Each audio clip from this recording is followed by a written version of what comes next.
Hello, hello, hello, everybody. It's your girl Ashley, the amateur expert, coming to you live today for a special Election Day edition of What Talk Tuesday.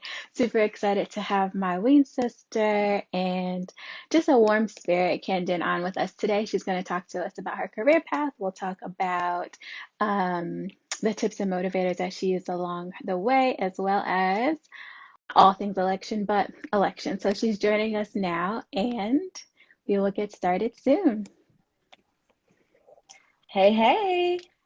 Hello, how are you? Hi. Well, I am reporting out of DC now. A little different than the last time we talked, but I am Um, doing well. Thanks I for love having that. me. Absolutely. Thank you so much for being on the show. So, Yeah. if you could please introduce yourself, tell us who you are and what you Mhm. do currently for work. Sure. Camden Coleman.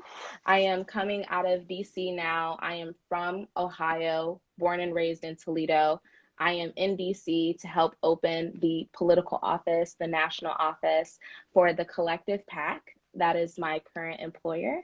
I am the state and local campaign coordinator.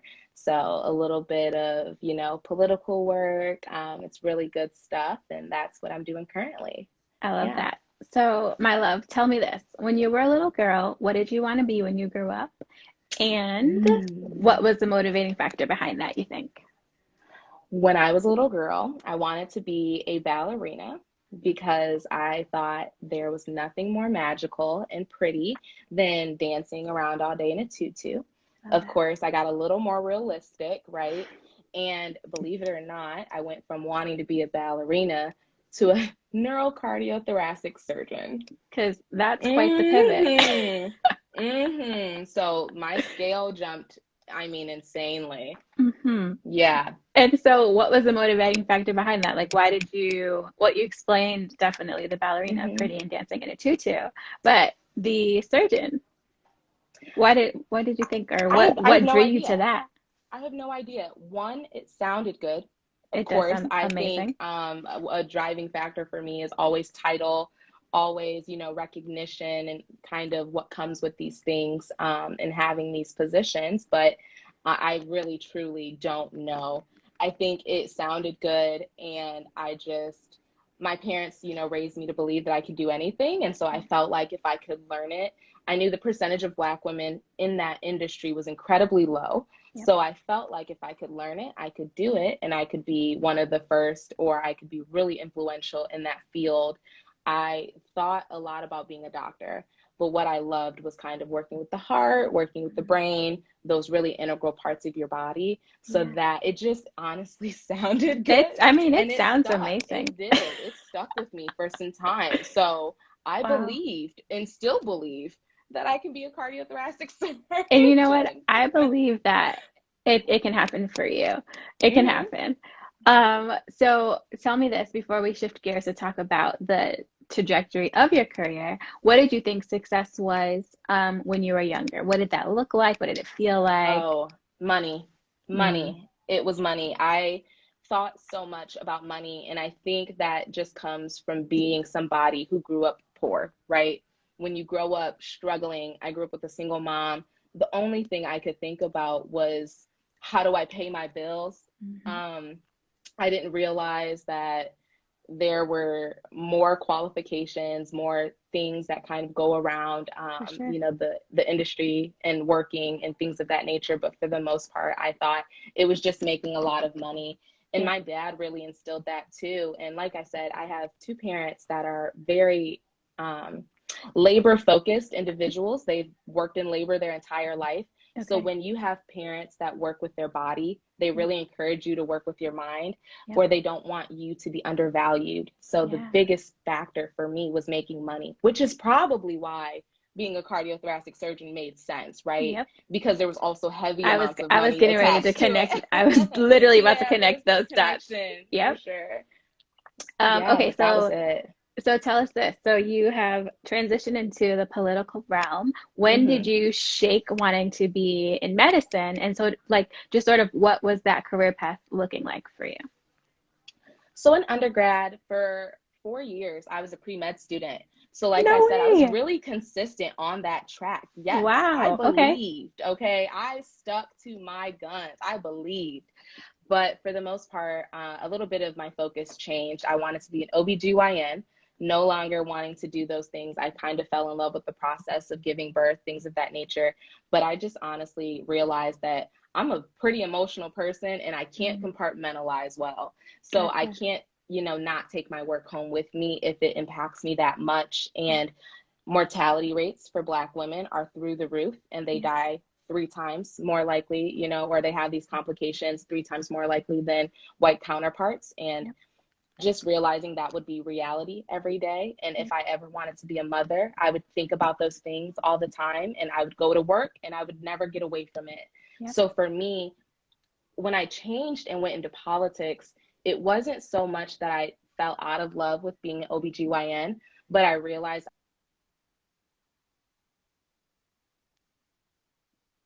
I could Uh-oh. advocate for more kind of from that position. So I could advocate for education. I could Yes. advocate for law reform. I could Yep. advocate for all these different interests that I had in one space and Mm-hmm. be fulfilled continually, right? So that was Love the that. exciting part about that, was realizing all my passions could become a career. I love that for you. Mm-hmm. And also I think it's true because um, I think for a lot of us, we do carry on what our family, our parents, Sure. sort of, I don't want to say project because that has a negative connotation to it, but what But we they do sort of carry that. guide us, We right? What do they with carry this, it. Yeah. right. And so I'm happy that you were able to find your own and find something that you're thriving in and that you're super excited and passionate about. Um, Mm-hmm.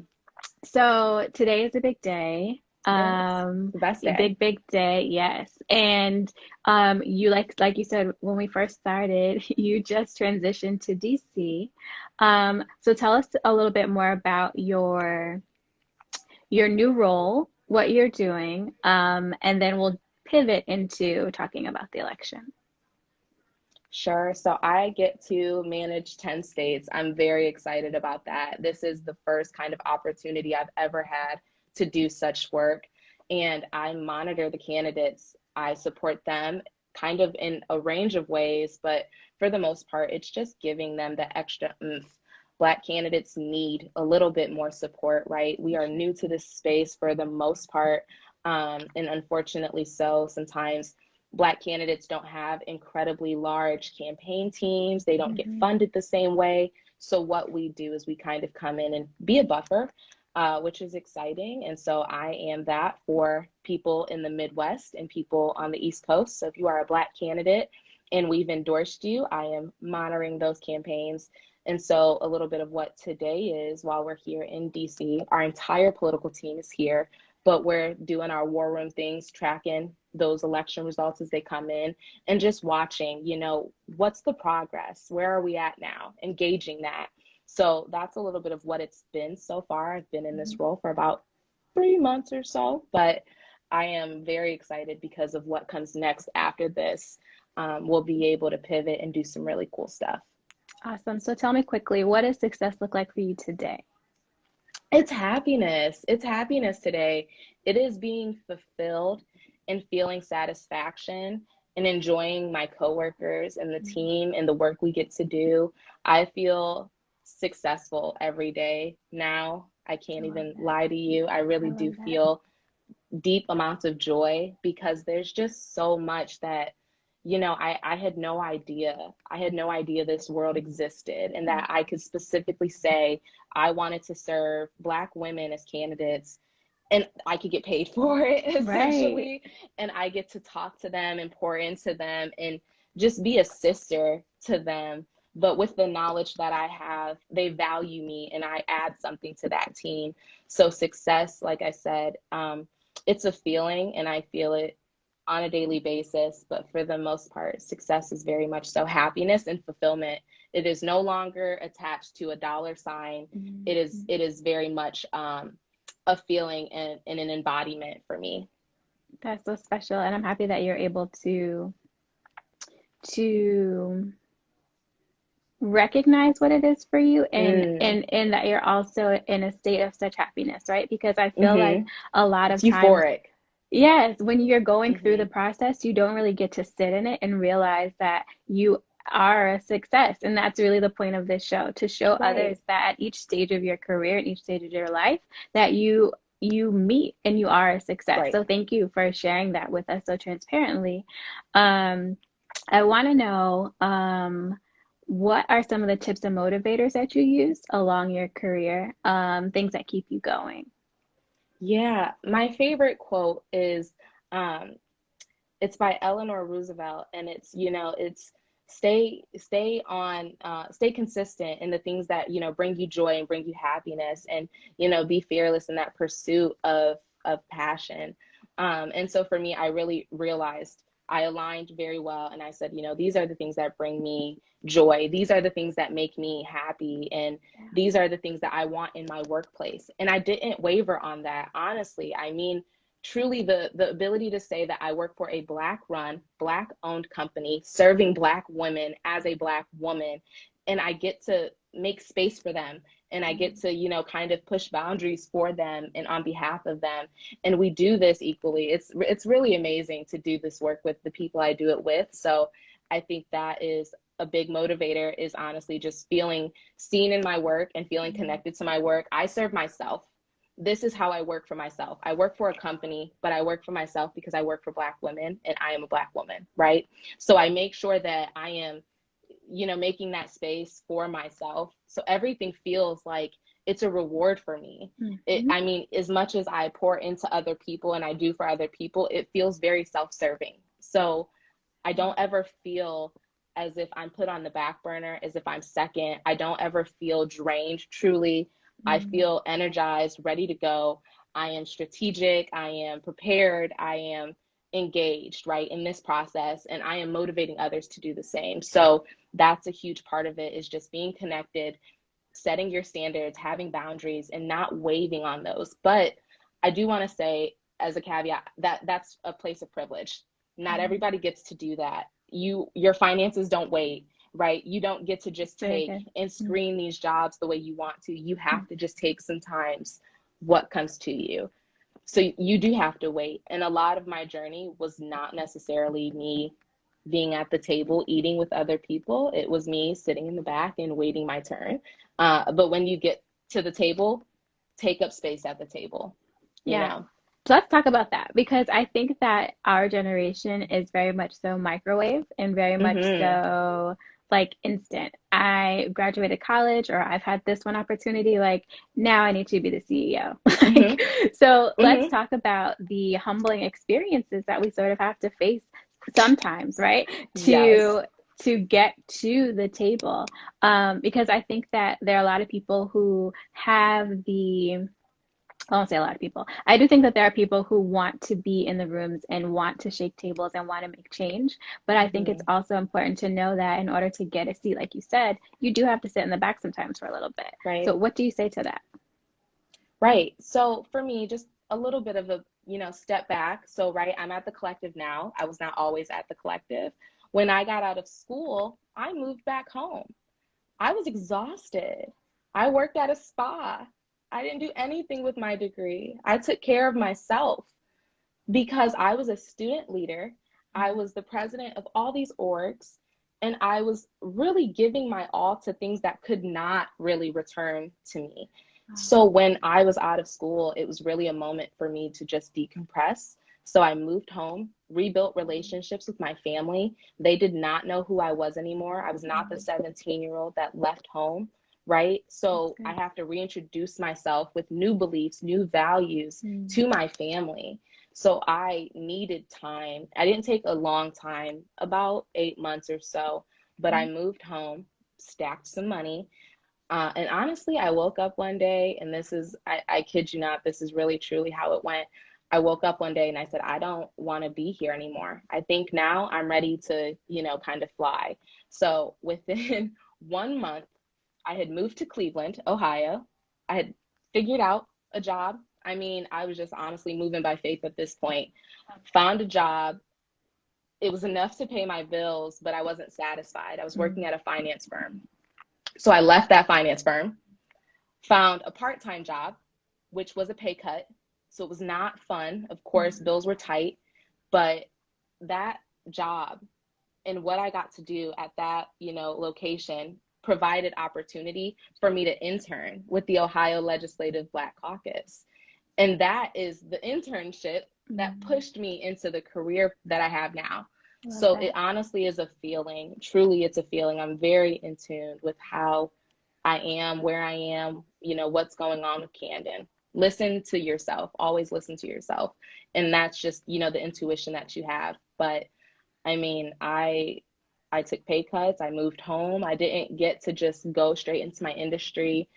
You do what you have to do, right? And your journey isn't pretty. Your journey is your journey. It's for you to resonate with. It's for you to feel connected to. It's for you to tap into, really, and it just isn't gonna please everybody. And once I stopped trying to please everybody, including my parents, and I just started to say, y'all are gonna get what I can give you. That's so real. I can't do anymore because I don't even have enough for myself, right? I'm exhausted. What does that then look like? And so for me, it was moving from home again. It was kind of taking a job that I didn't like. It was realizing what I value out of a workplace and then trying to find that elsewhere. So honestly, it was not pretty. There was much, for me, this is, just a personal moment, but there was much depression and doubt. And am I capable? Am I smart enough? I mean, you Imposter always syndrome feel is so imposter real. syndrome. You It's always so feel it. real. You feel it, right? Because a lot of us are coming into industries that are very dominated by cultures that are not our own, by genders that are not our own. We're coming into a space and we don't feel like we belong. So how do we combat that? I mean, it is what it is, and it sounds cliche, but it really is what it is. It's So true. it's a lot on you. Yeah, and I think the other thing too is that we're living in this society where everyone is posting their highlight reel, right? Sure.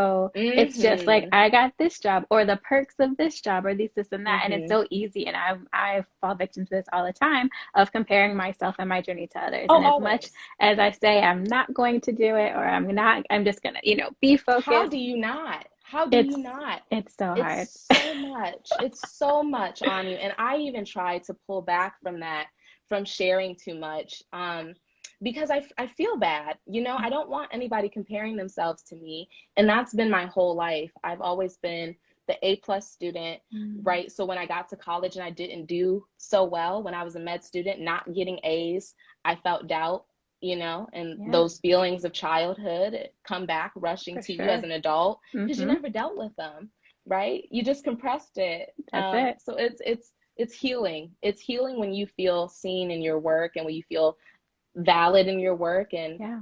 you feel like you actually know what you're doing. Yes. But No, that's I also a part of aligning. I completely agree with you, but I want to say that I don't, I find that we have to find the balance of sharing and not sharing, right? Because Yes. you mentioned that Yes. us comparing, but also us in having this conversation today, your sharing is inspiring so many Right. people, And right? it's And so, celebrated. yes, So there's there's give and take. Yeah. for sure. So what is something that you've learned, that or you're still in the process of learning that you wish you had learned sooner? Mm. Oh, that's a good one. I wish I would have learned sooner that time is not the end all be all measurement, Mm, right? Like I felt so rushed. And I think that's that's why good. I rushed myself and it was suffocating. It was Mm, truly suffocating because everything in my life at one point was based on society standards. You get yeah, married by 30, you have your kids by 25, you need to graduate undergrad. I mean, when I didn't graduate undergrad in 4 years and it took me 5 years, I felt awful. And girl, that's a small example, right? that's People for feel real. this on a larger scale. Hmm. But for me, it was school is what I know. I'm smart. So if I couldn't do that, how do I navigate life? Yeah. What am I going to do as an adult? And I was terrified. So for me, it's really just time is not the only measurement out there. It is not the end all be all. I know it matters. We can't live life acting as if we have infinite amounts of time, Sure. but we can take a moment for ourselves and things can wait. Truly Yeah. they can wait. We can close our laptops for the day. We can turn our phones on, do not disturb. And I promise you the world will go on and we will be fine. But at least we can take a moment to pour back into ourselves, Yeah. recharge ourselves, and be our best selves when we get back out there instead of being depleted trying to serve everyone else, right? That's so important. And thank you for sharing that and being so transparent. So like we discussed a little bit earlier, today is election day. You Mm-hmm. are um, championing, I can never say that word right, but you know what I'm trying to say, I get you. for women candidates across the country. I think a lot of people have a lot of anxiety about Mm-hmm. today, what's next, not just presidential, right? But there are so many pivotal things happening on a local level. Mm-hmm. So, can you talk to us just high level, right? About what are the next steps after the election? Like what happens tonight after all the ballots probably won't even be counted tonight. But Right. you know, what's next for us? So I think that's a good point. I think we, as a political organization, will be on standstill. We have to make sure they count every vote, right? We've got these absentee ballots. This is the first kind of political environment many people have exercised their right in, right? And we have to empower them. We have to make sure that they feel that they are included in this democratic process. Mm-hmm. So counting every vote is the bare minimum, but that also gives us clear victories. So Mm-hmm. we've got 161 endorsed candidates. 151 are actually on the ticket. So they are actually reporting back, letting us know, hey, we won, which is exciting. Over 90% of those are Black women, right? Wow. We've got Candace Valenzuela, the first Afro Latina out of Texas. We've Okay. got Marilyn Strickland out of uh, Washington, right? We've got Yvonne Lewis Holly for Lieutenant Governor out of North Carolina. We have change makers, right? History Mm-hmm. makers, and it is Yeah. exciting because they are Black women. They come from backgrounds you come from. They share your values. And for me, somebody who I mean, it's insane the work that we get to do with them. But what's next is pivoting, right? We still have more work to do. As much as Mm-hmm. we can claim a victory with these individuals that we've worked with, we've got 2021 in 2 months, right? We've got 2022 Nice. as well coming up. Yeah. There's insanely, I can't even express it, insanely critical races that are going to take place in those years. So Mm-hmm. for the collective, we're just pivoting. And I mean, our motto is to build Black political power, and that's consistent. That Yeah. isn't just with getting Kamala into that vice presidential seat. That isn't just flipping our president. That is getting these candidates up and down the ticket on the state, Yeah. local, and federal level. That's so good. So someone like myself, right? I am not that savvy in the Sure. political world, right?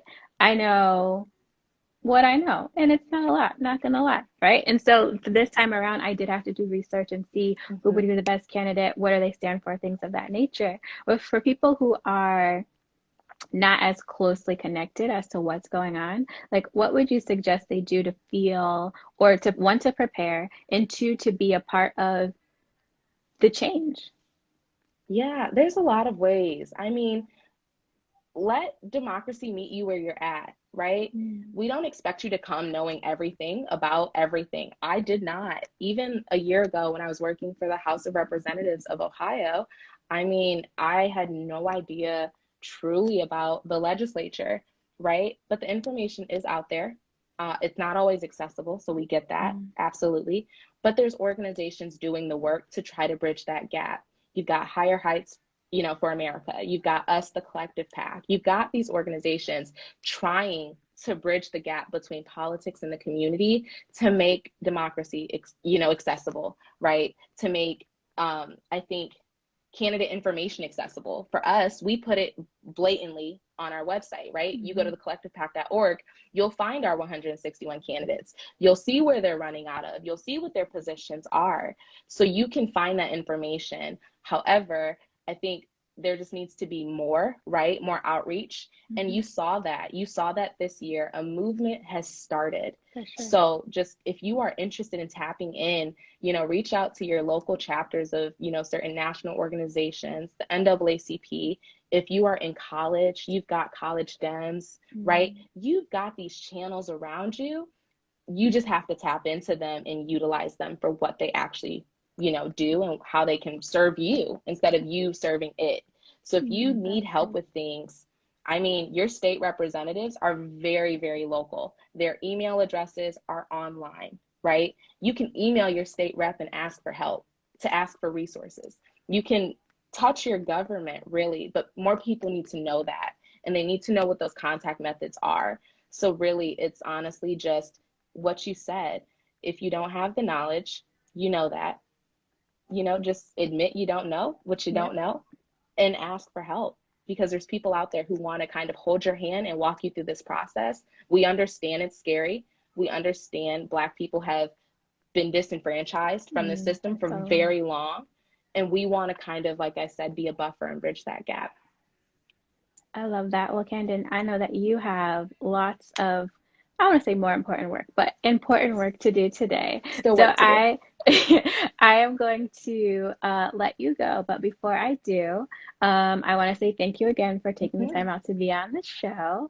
And also, I am the amateur expert, and I know a little bit about a lot. So I would A little love bit if about you a lot. could share with me I would love if you can share with me a random tidbit of information, a fun fact, something that would help me answer like a 200-word question on Jeopardy or in anything that's a fun random fact. Mm, It could be political, it could yes. be, okay, what you got, girl? So I am a dog mom, Okay. and that is what brings me joy and much stress relief when I am Mm. not, kind of doing the hustle and bustle. Did you know that dogs are actually not necessarily colorblind? They can see up to 70% of color. There are just certain color hues that they cannot see, which alters their scope of the world, making it a little bit more gray, but they are not 100% colorblind. The world is not black and white to dogs. Kendon, So I think that's pretty that random. is random as heck, but But it's also just my perfect. dog. I wanted to know if she could see me or not. So And it she kind of gave me can. that. A little bit, yeah. No, Tiara, we cannot get a Hmm. dog. But No, also, Tiara. so the last question that I'm going to ask you is, when can we expect you to be running for office in the future? And that came Oh, from one of your Ween sisters. of course. My Ween sisters have been pushing this since the moment we all met. Um, I honestly don't know. When I started working in politics, when I was working in Ohio politics, like I said, I all I wanted was to run. I saw kind of the lack of, and I wanted to fill the void, but now I don't know. I Mm, truly do not know. I enjoy being the support because it's a lot. It truly hmm is a lot. So really understand that when these individuals, step up to the plate and they say that they want to run, understand how much that takes out of them, away from their family, away from their community. It is a lot to kind of prepare yourself to get ready for that, but the reward is so great. And so for me, I enjoy the journey with these candidates and kind of being just a hype man for them. Like I said, I enjoy, pouring into Black women and just telling them that they can do it. I don't know what, the future holds. I know for sure that I would love to do C-suite work, right? Things of that nature before I get hmm into a position where I actually run. But for me right now, I am just working on building, I think, my skill set, establishing what I am going to be known for in politics. I Love that. honestly just, now in transitioning, decided, political communications was something that I enjoy, kind of the Mm, niche that I wanted to get into. But it was not an overnight process. So yeah. I've kind of reverted back from wanting to take that step, but I do still have the passion. I think I'd be a good leader. I know that I have values that connect with people and that I could be a good representative. But until then, I will be in the shadows, just supporting those bold and brilliant Black leaders who want to be the progressive individuals that move us into tomorrow. I love that. And when you do Hmm. decide to run, you've got my vote. Oh, thank And you. also, we're leaving more space in time for you to potentially become that surgeon again. So, I Right, mean, right. the world is your Because oyster. We it don't know is. what's going to happen. I could We don't be know. a doctor of political communication candidate, right? I mean, we've You got could. Dr. Cameron Webb out of Virginia, kind of doing some of that too. So, I mean, You it's true. possible. We Mhm. never know. Well, Mhm. I can't wait to have you back on the show for an update later on. Oh, I love it. Now, all we have to do is just be still and smile for 5 seconds at the camera so we Oh, have a cute perfect. still at the end. All right? Mhm. Perfect. Thank you again so much for Perfect. being Mm. on the show. Thank you Have a great day, so and we'll talk much. soon. Bye. Bye.